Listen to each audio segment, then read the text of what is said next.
दलित में भी बाइफर्केशन, मतलब पासवान की बेटी या नहीं है तो चिराग जी नहीं आएंगे, ऋषिदेव नहीं है तो जीतन राम मांझी नहीं आएंगे। आश्चर्य होगा आपको, केंद्र का सोशल मीडिया बीजेपी का टूल्स बना हुआ है। आप तो निर्भया के बाद 32% बलात्कार बढ़े ना हो, और जिस तरीके की रूपा का अंग अंग अंग अंग अंग काटा गया, क्या इस पर केंद्र कुछ बोलेंगे?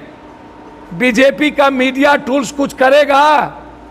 और क्या इसके बाद अब कोई बलात्कार देश में नहीं होगा? क्या इसकी गारंटी देश के पीएम सीएम विपक्ष लेंगे? मुजफ्फरपुर के पारू की घटना को लेकर सियासी माहौल भी गरमाई हुई है। इस बीच पूर्णिया के एमपी पप्पू यादव ने पीड़ित परिजनों से मुलाकात की है। पप्पू यादव ने मुलाकात कर इस दुख की घड़ी में साथ खड़ा होने का एहसास भी दिलाया है। तस्वीरें हम आपको दिखा रहे हैं। ये तस्वीरें पारू थाना क्षेत्र के नया टोला की है, जहां पर पूर्णिया एमपी पप्पू यादव पहुंचे थे और वहां पर परिजनों से मुलाकात की है। आपको बताएं कि रविवार की रात एक विषम घटना घटी। 14 साल की नाबालिग बच्ची की निर्ममता से हत्या कर दी गई। इस हत्याकांड के बाद गुस्सा भी उबल रहा है। आरोपी अब तक गिरफ्त से बाहर है। पप्पू यादव क्या कुछ कह रहे हैं पीड़ित परिजनों से मुलाकात कर, आपको पहले बताइए। पप्पू यादव ने 50,000 रुपए की आर्थिक मदद की है, 5 लाख रुपए की आर्थिक मदद करने की घोषणा की है। पप्पू यादव क्या कुछ कह रहे हैं, जरा वो सुनिए। घटी आज पीड़ित परिजनों से भी मिले हैं। देखिए, यहाँ और वहाँ घटना नहीं है। घटना किस दिन, यही सवाल हम सदन में रखे थे। ये जो सोशल मीडिया है, इंस्टाग्राम है, ये जो डेयरी मिल्क है, ये जो फूड प्रोसेसिंग है, 18 घंटा 22 घंटा बच्चे मोबाइल पे रहते हैं। उम्र से पहले मेंस 9 साल 12 साल 11 साल, उम्र से पहले यौवन 13 साल 12 साल में जो प्रवृत्ति चेंज हुई है लड़के लड़कियों के लिविंग स्टैंडर्ड के कारण, यह सदन में ये मामला मैंने उठाया। और इसमें मैं बार बार कहता हूं कि कोई राजनीति, नीतीश कुमार दोषी, ममता दोषी, तो उत्तराखंड में क्या हुआ, कौन दोषी? राम रहीम कहाँ है, कौन दोषी? हर चुनाव में बलात्कारी को छोड़ते हैं वोट के लिए, फिर 100 लड़कियों के साथ राम रहीम ने बलात्कार किया है, आसाराम जी ने बलात्कार किया है। लगातार सभी जगह शोषण है, पहलवानों के साथ लगातार लंबा शोषण, फेडरल सिस्टम। मैं कोई एक बात नहीं कहता हूँ, मिनिमम कई दर्जन से ज़्यादा डॉक्टर ने मरीज के साथ बलात्कार किए हैं। डॉक्टर्स के साथ बलात्कार हुआ है, डॉक्टर के द्वारा। 1,89,000 बलात्कार केसेस हैं, 1,89,000। ये सरकार की रिपोर्ट है, जिसमें 95.7% सिर्फ गरीब दलित एसटी एससी गरीब। सिर्फ मैं क्यों कह रहा हूं कि मेरे लिए यह देश नहीं है, सच्चाई बता रहा हूं।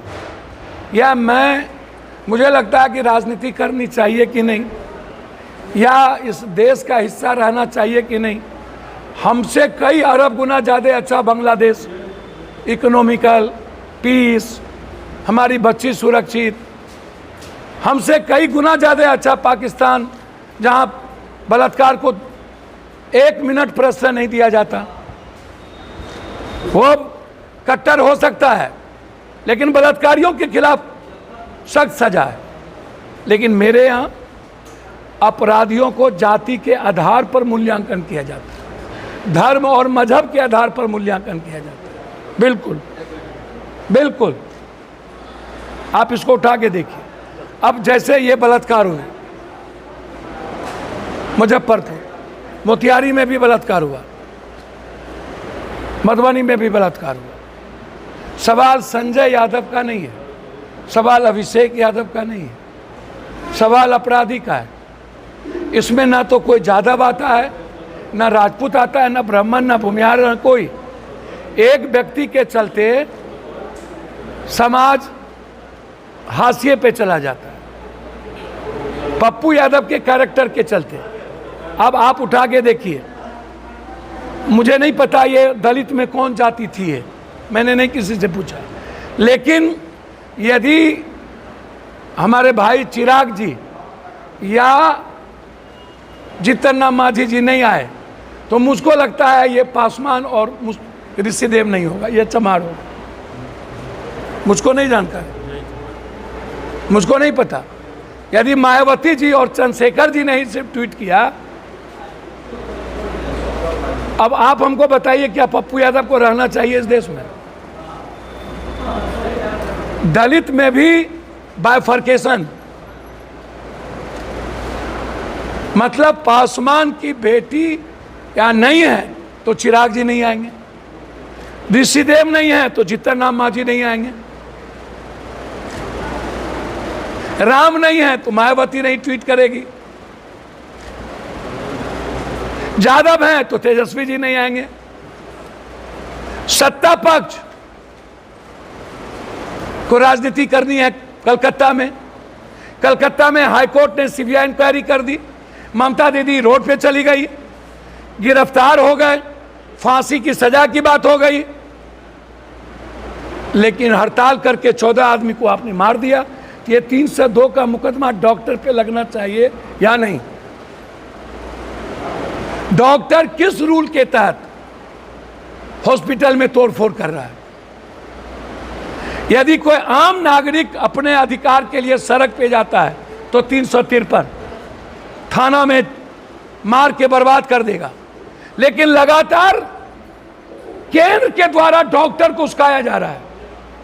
और केंद्र, आश्चर्य होगा आपको, केंद्र का सोशल मीडिया बीजेपी का टूल्स बना हुआ है कलकत्ता के मामले में। आप समझिए। तो मैं जानना चाहूंगा केंद्र से कि उत्तराखंड क्या है,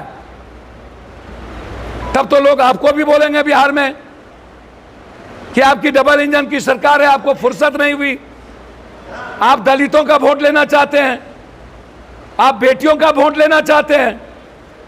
आप तो निर्भया के बाद 32% बलात्कार बढ़े ना हो, और आप से उम्मीद ब्रजभूषण सिंह जी को न्याय आपने दे दी, सेंगर को दे दिया। नेताओं का इन्वॉल्व जिस बलात्कार के केस में होता है, आप हमको बताइए क्या हुआ? मैं आपसे जानना चाहता हूं, ये जरा बता दीजिए। अच्छा पप्पू जी, मुजफ्फरपुर की जो घटना है जहां पर आज अपने परिवार से मुलाकात की, पीड़ित परिवार से, पुलिस की जांच पर आपको कितना भरोसा है? पोस्टमार्टम, देखिए मैं एक बात सवाल उठाता हूं, 12 घंटे के अंदर रिपोर्ट आ गई कलकत्ता में, उसकी वीडियोग्राफी हुई, सब कुछ भी हो रही है। फिर जब पोस्टमार्टम हो रहे थे तो यहाँ वीडियोग्राफी क्यों नहीं हुई? एक, मैं पदाधिकारी से यह जानना चाहता हूँ, बिहार के हर घटना को दबाने का प्रयास आप टूल्स क्यों बनते हैं? और जिस तरीके की रूपा का अंग अंग अंग अंग अंग काटा गया, यदि मैं आपकी बात सत्य को मान भी लूं तो जितने निर्मम हत्या, एक बेटी का पाठ को नंगा करके जो काटा गया, इससे विभत्स भी मौत होती है। सवाल मेरा यहां है, इसके पहले भी 2 घटना उस घर में हुए हैं, फिर उससे पहले कार्रवाई क्यों नहीं हुई? मधुबनी में घटना जो घटी उसका क्या हुआ? और प्रशासन इतनी जल्दीबाजी में चिट्ठी कैसे निकाल दी? ये किसको खुश करना चाहते हैं? किस आका को? और इसके पीछे भूमिका क्या है? सत्ता पक्ष के लोग मतिहारी जा रहे हैं, पूरे मजे ले रहे हैं, आनंद ले रहे हैं। तो मैं जानना चाहूंगा कि प्रधानमंत्री जी और मुख्यमंत्री जी और विपक्ष के सभी नेता, क्या आप तीनों मिल करके 1 से 2 महीने के अंदर बलात्कारियों को फांसी देने का कोई ऐसा कानून आप बनाएंगे? कोई फॉरेंसिक जांच, या बलात्कार करने वाले बलात्कारी के बारे में यदि पीड़िता ने कह दी कि मेरे साथ बलात्कार किया गया अमुक के द्वारा,